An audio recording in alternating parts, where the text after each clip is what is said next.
Jay here, Stretford, Paddock. This is the Paper Talk. As you can see, I'm in the studio. We are live, so get involved in the chat and the comments.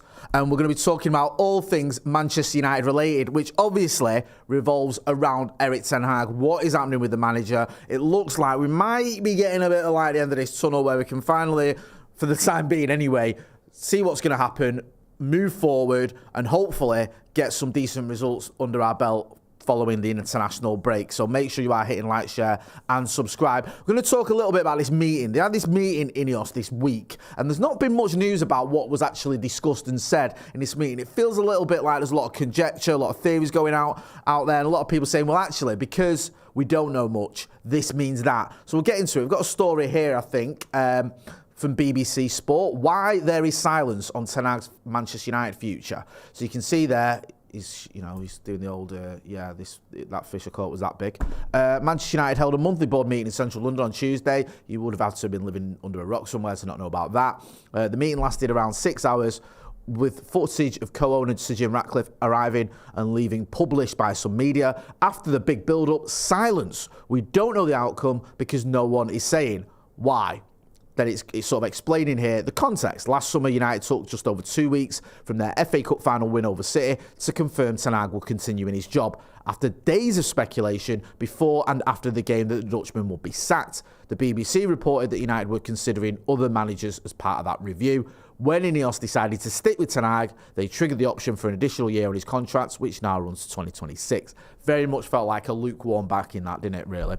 In addition, significant elements of Ten Hag's backroom staff were changed. We know all about that. To add to the sense of change, in July, Dan Ashworth and Omar Barada finally came off respective periods of gardening leave to take up roles as the sporting director and chief executive.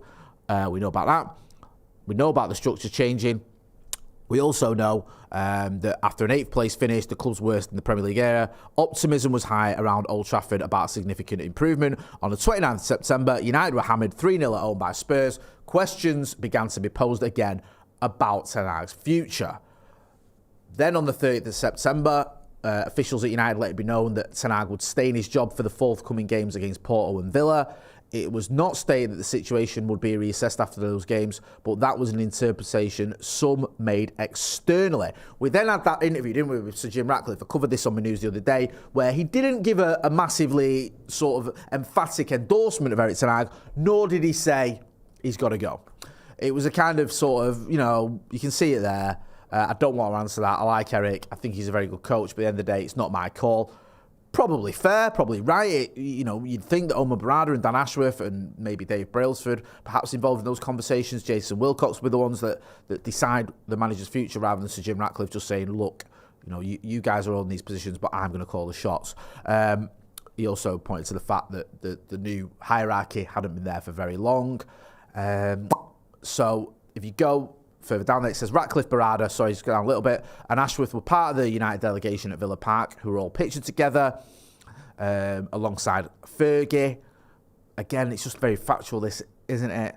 Then we had the 3-3 draw at Porto, the 3-3 draw at Porto, and the 0-0 at Villa. Simon Stone asked the question if he felt the owners were still behind him, Erik ten Hag, and then you see his reaction there. You said it very good, external noise. Internally, we are disappointed and we know we have to do better. I don't have any idea. It's different because they should have told me. We communicate very open and very transparent. So it does feel like if you just keep going, there's been nothing. So there you go. It looks like most of the noise is the reason there's been nothing is because nothing's going to happen in terms of he's not going anywhere. That's what I think. I don't know. But it just looks like it's all gone quiet. And you'd think there'd be I know INEOS do like to sort of keep things very quiet and under the hat and all the rest of it. But you think if he was going to go, there'd be a little bit more murmurings about that. There'd be more journalists who you can trust saying, actually, his job isn't that secure. It feels like we're edging towards he's going to be okay, at least for the time being. I know it can change. You can change after the Brentford game. You can lose at home to Brentford and then all of a sudden you're having crisis talks. But it does feel as though Erik ten Hag is going to be the Manchester United manager for at least the foreseeable future. It seems as well he believes he's going to stay. There's another story we've got Before we get to that, though, it's all right, we've got to it. It says here, Erik ten Hag believes he will stay at Manchester United, stay as Manchester United manager, and is preparing for their Premier League clash with Brentford, amid wall of silence following INEOS Chiefs 6-hour meeting. To be honest with you, the whole 6-hour meeting thing, it's not that long. I know you think 6-hour meeting, crikey, but it's not that long, really, if you're going to be discussing, if you are going to be discussing the next manager, if you are going to be discussing the strategy, if you're all in the room together for what I imagine isn't, I don't imagine they've all been together in a room that many times, because 2 of them only got appointed a couple of months ago. So, yeah, it just seems to me to be edging towards he is going to stay. I'd be surprised now if they got rid of him. I think had they got rid of him, we probably would have known by now. It's Thursday, the meeting was Tuesday. Yeah, let me know what you think in the comments. Get involved. James Swinback says, media trying to direct the conversation. INEOS aren't having it. Alex saying, morning up the Motty. John B, I've often wondered if you ever get bored of talking about United all the time. A little bit. Sometimes you can get bored of the repetition in the news stories, because a lot of the stories are very similar. When you've got a story like that where you don't really feel like it's developing that much, it just feels like you're repeating what is going on, and it feels like some of the new stories, in inverted commas, that are coming out are just old stories regurgitated slightly. I understand that, but it's our job, and I often say that. What we do on the Paper Talk is we review what is being said and report on what is being said in the papers. We might not like it, we might not agree with it, but we will report on it. And obviously you get a sort of taste of who you trust, who's new, who's reliable, which journalists, when they say something, you can go, okay, there's something there, there's a bit of fire to that smoke, that is going to happen. Others you might go, I'm not feeling that. And also we're in this new sort of thing, I don't know how new it is, but a lot of articles you see now will do things like they'll drag story or an interview from like 3 years ago, and then they'll give it a headline, Jim Ratcliffe indicates Ten Hag's going to go. And you'll go, what? What's going on? Then when you read the article, it'll be like, back in 2021, he said about the Nice manager, we've got to do better, which indicates he expects high, or he's got high expectations of his managers, which shows that he's going to get rid of, you know what I mean? It's like they twist that a little bit sometimes, or then they'll have this opinion thing where it's like, oh, there's a bit of news mixed in with an opinion, or they'll get a story where it's based on a pundit. Man United urged to sack Ten Hag, and you're looking at some plant pot ex-Liverpool player on TalkSport or something saying he's got to go, which is meaningless. So, yeah, I think you do get used to it, and you sort of get used to sifting through what's reliable, and we bring it to you guys. We'll let you decide a lot of the time. We'll say, look, this is the story, this is who's reporting it. You might have a different opinion on me on certain journalists. There's certain journalists I might rate that you might think, nah, Jay, I think he's talking rubbish, or she's talking rubbish, or vice versa. I might not rate him, and you may do. So it is a little bit subjective. Deku77 says, yes, Jay, top lad. Loads of mornings. Brian Casey says, morning Akash. Mason Wood-Green, morning all. Cjo James John said, if I was a board member, this would be my requirement. Top 4 by November, end. Else, we start looking elsewhere. Yeah, maybe they have given him a little bit of an ultimatum. I don't know. We'll have to wait and see. Do you want some good news? I'll give you some good news. Gareth Southgate. There you go. Says here, Gareth Southgate speaking at ECA Europe General Assembly. He's about to invade the Ukraine. I won't coach in the next year for sure. I'm certain of that. I need to give myself time to make good decisions. When you come out of a really big role, you need to give your body time. You need to give your mind time. Fair enough. Don't disagree with anything he said, and I'm happy that he isn't going to coach in the next year, because I don't want him at Manchester United. So we can put that one to bed. We've been accused of fear-mongering among some of you. You're fear-mongering, what are you on about? We report what's being reported. So if he's saying he's not going to go anywhere, we'll report that, and he ain't going to go anywhere, which is good, because I know we're at Manchester United, no matter how much you don't rate Erik ten Hag, I think Gareth Southgate will be a lot worse. But he isn't coming because he's not taking a job in the next year. That's what he's saying anyway, so happy days. Let me know in the comments what you think about that. Mick Holohan says, hallelujah. Yep, I think so. Also, just going back slightly, Aunt Ellen, Jay, I think are having a chat, not me, some other Jay, says, you don't become a self-made billionaire by having mediocre standards. Let Sir Jim Ratcliffe just do his thing. Niles Delta says, he's saving himself for United. Stop it. I'll name this podcast later, says, I watched the overlap thing and I like what Gary Neville said. We need to stop trashing our own players 3 games into their contract. Interesting. I kind of agree on that. Jacoy Trot, no sleep lost on Southgate. One thing I'm losing sleep over is the lack of likes on this video. Hit the like button, please, people. Come on. Smash a like, as they say. Anne L says, Southgate not coming is like finding 100 quid in one of your coat pockets. It is that kind of good feeling for me anyway, and I agree with that. John B says, great news, Ten Hag built a Premier League Ajax, but Southgate would build a Premier League Middlesbrough. Brian Casey says, Southgate shouldn't be an option for any club. I think it's the one thing we can all agree on, and it is United fans. We don't want Gareth Southgate, and I can understand why. Let's talk about Lenny Yoro. We had a little bit of this news last night in the on the Paddock Live. So we've got this. Is this on Instagram? So he's done a little post of himself on the treadmill there, 12-second post on the treadmill, and he says, on the way back, good news. Looking forward to seeing Lenny Yoro. It's a shame we didn't see any of him, really, did we, pre-season? It was like his second game or whatever it was, when he got injured against Arsenal on metatarsal, which is a bit frustrating, but good to see he's on the road to recovery. I said this last night at Paddock Live. Take your time with him. Obviously, you don't want to take too long. We don't want him just training and not playing for months and months. But I don't think we need to rush him back. We do have options. Let's just make sure he's 100% before we bring him back into the team, and then bring him in gradually and just manage him properly. Very talented young player. He's got to be managed in the right way, especially when he's had this injury. I don't know if it's like, it seems a bit daft to say the recurring injury, but there was an issue with his metatarsal. That's what got broken, I think, against Arsenal. He's had an operation. Now he's on the road to recovery, and long may it continue. Let's talk about Harry Maguire. Bad news here. Harry Maguire, frustrated to pick up an injury at the weekend, will be a few weeks on the sideline for me, but I'll come back stronger. We're talking about him on agree or disagree whether he should actually start for Manchester United. Obviously not now he's injured, but when he was fit, because he's done all right, and he got Harry Maguire recently. Obviously got that last-minute equaliser in Porto, and I think he's put in some decent performances. Is he as good as Matthijs de Ligt? I don't think he is. Is he playing better than Matthijs de Ligt? I think there's a discussion there. You may disagree. I think there is an actual point of debate. So I think it is a bit of a blow that to lose Harry Maguire. We have got options. We've got de Ligt, obviously. We've got Martinez. We've got Johnny Evans. We've got Victor Lindelof. But I think Harry Maguire is a very good player for Manchester United at the minute, and I think it is a blow to lose him.